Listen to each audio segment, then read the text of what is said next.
নমস্কার বন্ধুরা, আজকে একটা ভিডিওতে আপনাদের সবাইকে স্বাগত। আমি আজকে বানাবো চিকেন পোলাও। তার জন্য দেখুন সমস্ত কাটাকুটি করে নিয়েছি, দুটো ডিম সেদ্ধ করে নিয়েছি, আলু কেটে নিয়েছি, বেরেস্তা করে নিয়েছি।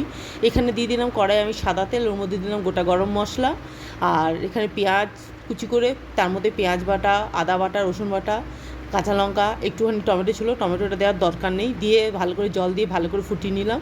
আর চিকেনটাকে আমি দই দিয়ে নুন হলুদ আর একটুখানি লঙ্কার গুঁড়ো দিয়ে ম্যারিনেট করে রেখেছি। এখানে সমস্ত রকম গুঁড়ো মশলা দিয়ে দিলাম।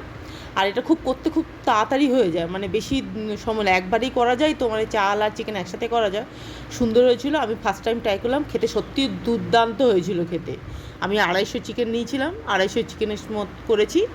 নিয়ে এই দেখুন গোবিন্দভোগ চালটাকে ভিজিয়ে রেখেছিলাম, সেই চালটাকে ওর মধ্যে দিয়ে দিলাম। মশলাটা কষা গেলে এটাকে একটু বেশি, এর মধ্যে ডিম দিয়ে দিলাম আর আলু দিয়েছিলাম। আলুটাকেও আমি ভেজে নিয়েছিলাম, ঠিক বিরিয়ানির মতন, কিন্তু এরকম বিরিয়ানির মতন, কিন্তু বিরিয়ানিটা আমরা চালটা ভাতটা আগে করে রেখে এটা পরে ভাতটা একসাথে চালটা দিয়ে করেছি। এর মধ্যে করে বেরেস্তা দিয়ে দিলাম, একটু গরম মশলা দিয়ে দিলাম, আর আমি একটু ঘিও দিয়ে দিয়েছিলাম। এটা হয়ে গেল আমার ফাইনাল লুক।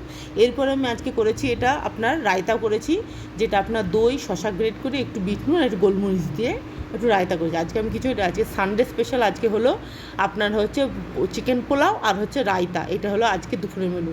টাটা।